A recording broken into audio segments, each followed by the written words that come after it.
ভালো ভালো কাজ আপনাদের সামনে দিয়েছি। নরসুন্দরী একটা ভালো কাজ, অ্যান্ড আমাদের আরও অনেক ভালো একটা কাজের প্ল্যান ছিল যেটা চেঞ্জ হয়ে নরসুন্দরী হয়েছে, বাট এটা তো আমি আমার দর্শককে হতাশ করবো না, আমার মনে হয় ভালো লাগবে। ওই যে চুল কাটার অভিজ্ঞতা কেমন ছিল যতটুকু দেখলাম, মানে সিনেমার কোনো ইঙ্গিত আমরা পাচ্ছি কিনা?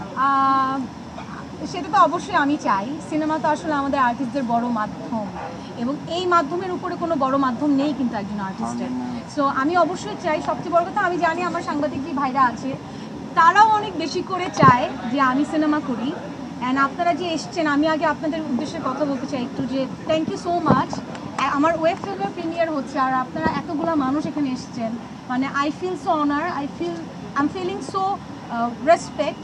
সো ওই জায়গা থেকে thank you so much. And আপনারা যেটা চান, আমার দর্শক যেটা চায় অ্যাবাউট সিনেমা, সেটা ইনশাআল্লাহ ভেরি ভেরি সুন আমি আপনাদের সামনে প্রেজেন্ট করতে পারবো। আপনার যারা কো আর্টিস্ট ছিল প্রয়োজনে তাদের নিয়ে বলেন, কার সাথে? দে আর ভেরি সাপোর্টিভ। মানে আমার কাছে মনে হয়েছে তানভীর, সেন্টু, সোহাগ ভাই আরও যারা যারা সবাই ছিল, তারা এত সুন্দর করে আমরা কাজটা করেছি। মানে এমন হতো যে পুরো টিমের একজনের প্রায়োরিটি মানে একজনের এফোর্ট 100% আর আরেকজনের এফোর্ট 80% তা ছিল না, সবার 110% এফোর্ট ছিল। So that is the main thing আমার এই পয়জনের টিমে।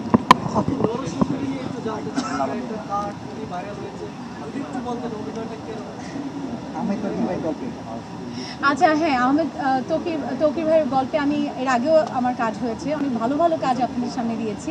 নরসুন্দরী একটা ভালো কাজ, অ্যান্ড আমাদের আরও অনেক ভালো একটা কাজের প্ল্যান ছিল যেটা চেঞ্জ হয়ে নরসুন্দরী হয়েছে, বাট এটা তো আমি আমার দর্শককে হতাশ করবো না, আমার মনে হয় ভালো লাগবে। ওই যে চুল কাটার অভিজ্ঞতা কেমন ছিল যতটুকু দেখলাম, মানে আচ্ছা আমি আসলে এই কথাগুলি যদি একটু, এখন যেহেতু পয়জন নিয়ে আছে একটু জাস্ট, আচ্ছা আমার অভিজ্ঞতা ডিফারেন্ট, হয়তো অন্য কোনো ইন্টারভিউতে আরো ডিটেইলস বলবো, বাট আজকে একটু পয়জন নই থাকতে চাই। দেখতে হলে কি সাকিব খানের সাথে আপনার পয়জন দেখতে হলে কি করতে হবে? আচ্ছা ওয়ান অফ দি মেইন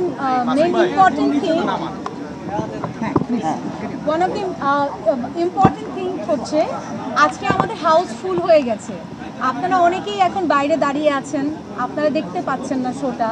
আমি বোঝাতে পারবো না এটা একটা একজন আর্টিস্টের জন্য কত বড় পাওয়া আসলে। সো ওই জায়গা থেকে দীপ্ত থেকে একটা ভালো নিউজ আছে যে খুব আরেকটা আমাদের স্ক্রিনিং হবে, ওইটার টাইম এবং ডেট আমরা আপনাদেরকে জানিয়ে দেবো। দীপ্ত প্লেতে কিভাবে দেখা যাবে? হ্যাঁ, আর তাছাড়া তো আপনারা দীপ্ত প্লে এখনই সাবস্ক্রাইব করে আপনারা তো 20 টাকায় দেখে ফেলছেনই, বিকজ অলরেডি রিলিজ হয়ে গেছে, রাইট? রিলিজ হয়ে গেছে। সো আপনারা চাইলে যারা ঘরে বসে দেখতে চান, স্ক্রিনিংয়ে না এসে আপনারা ঘরে বসেও দেখতে পারেন। ওকে, থ্যাংক ইউ সো মাচ।